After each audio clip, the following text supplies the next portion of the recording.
a fantasy book that did not end with a big final battle or a big final anime style confrontation.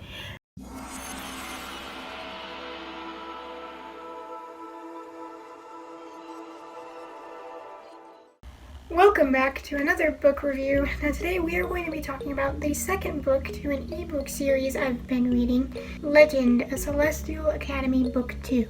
In this book, it is about a girl from the human world who figures out she's not exactly human and is kind of forced to go to this magical world to atone for being able to see the mystic world, because no one outside of the mystic world is supposed to know it exists. So she is forced to come back to this academy and learn their ways, and accidentally stumbles into being the 5th strongest in the entire academy after she is forced to fight one of the students. And so she joins their little group. That is what brings us to this book that we're going to talk about today.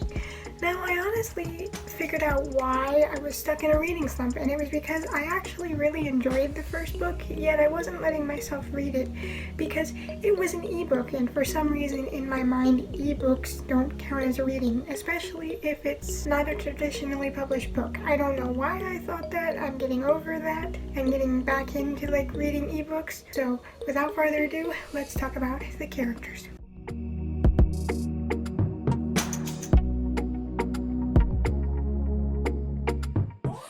Now, I'm not going to tell you guys about all the characters because there are a lot of characters. I mean, they're called the Celestial 12 for a reason, and that's not even including all the side characters that they meet and the villains. That is a hell of a lot of characters, and even though I've read book 2, I still can't keep all of the different characters straight. So I'm just going to talk about the ones that are most relevant to make things a little easier. Now, first, the main character of the story, Valerina. She is a once-thought human girl who finds out she can see the mystical world, and she is taken to Valerina. And then you have sort of her love interest, Corvin. Now, Valerina is taken into the 5th ranking spot in the Celestial 12. 1 being the highest, 12 being the weakest of them in the group, but they all pull their weight.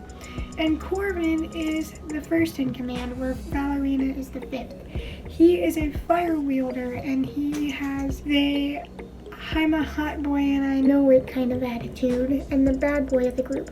Whereas Valerina is caring and considerate, yet she has a fiery temper if you even slightly tick her off.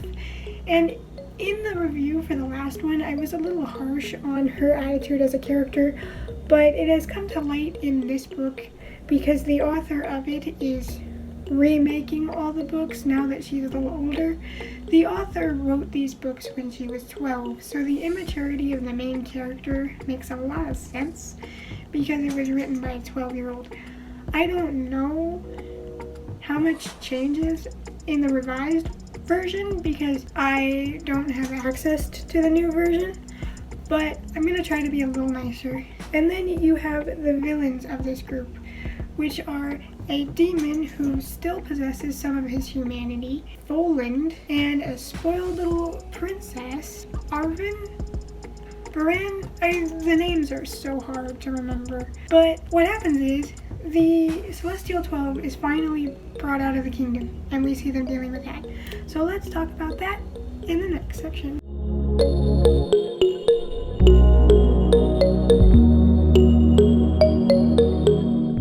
So the Celestial 12 are sent off campus to a mission at a kingdom that is suffering strange weather changes. So they have to figure out what's behind the weather changes and stop them. But along the way they run into troubles because it turns out there are demons after Valerina, and for some reason every time she gets close to a demon, she gets nauseous. And then there's this whole weird run-in with these mer people that they end up giving her the blessing of the mer people and then erasing her memory. Sorry, it's a little dusty over here, even though I just dusted yesterday. The thing about black furniture is it gets dusty super quickly. But They give her the blessing of the mermaids, and for some reason that makes her able to not only talk to sea life, but to talk to others' familiars, which apparently the Celestial 12 do have. And that's how she finds out she has this power and is able to talk to these beings. It plays a part later on, but in terms of it story-wise, I think that just adds yet more characters onto the story to be able to keep track of and have to keep track of.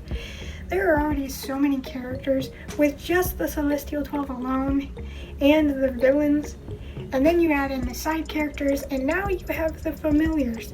So I'm not someone that likes stories where there are a lot of characters, because then it just becomes a lot of people to juggle. That's one of the reasons I had such a hard time getting through that book series that I reviewed a long time ago about everything being sickly and having to deal with that scenario. A lot of characters just get overly crowded and really annoying to read.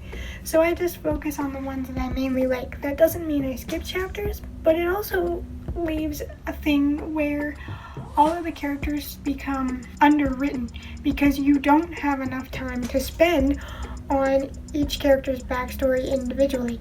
That's why it's good to keep your stories to a handful of characters to be able to give them the time and the attention they need to feel like real people and to get the people reading the story attached to the characters.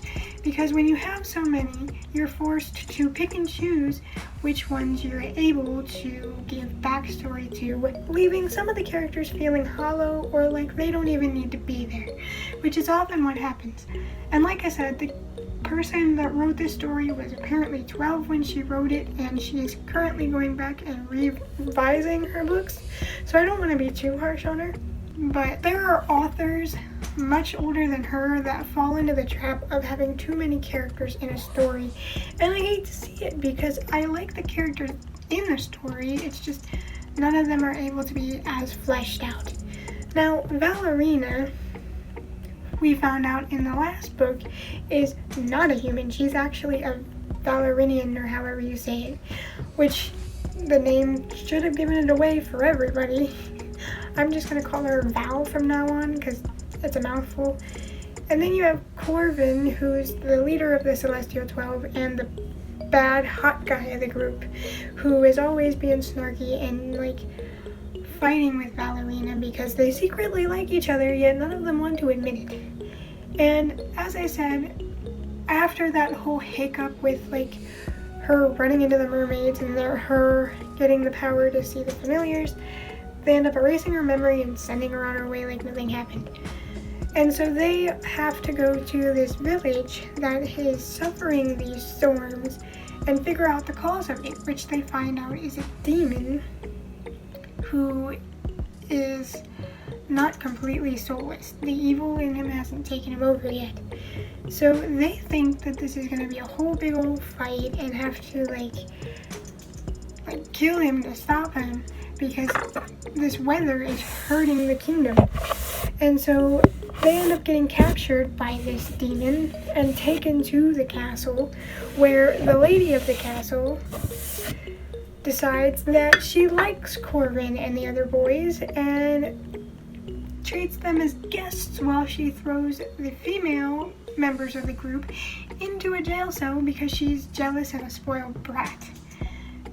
And she's so spoiled, in fact, that even the demon is afraid that she will throw him away at any chance she gets, even though he has the power to stop her plenty. He's afraid of that. And it's just this story about figuring out how to get these people out of prison and get together and stop whatever's happening in this village, because she's currently rewriting, I believe, the 4th book in the series. I don't know if the rewrite changes anything. I will have to find a way to read the rewrite and see if it's different, but this whole story was a trip. Although I finished it this morning after my cup of coffee, and I love the way it ended. It didn't end with a whole big fight. It didn't end with all of that.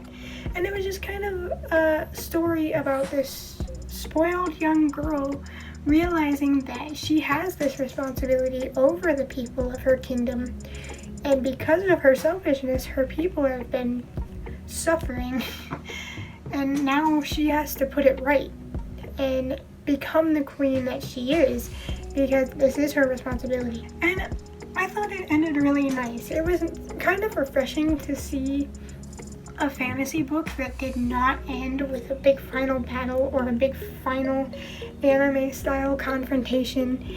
It was just, hey, you're looking at it wrong. Here's what you can do to fix the issues, and you need to learn to take responsibility for the people under you because you are hurting them. And she's like, you know what? I need to fix this. I'll take care of it. And that was so sweet to see that shift in a story where it didn't end with a big confrontation and it didn't end with an easy conversation, because it wasn't easy. We saw the character see the error of their ways. And honestly, this story is free on Wattpad. It's not a fan fiction from what I can tell. It's an original story. And it's honestly a really good read.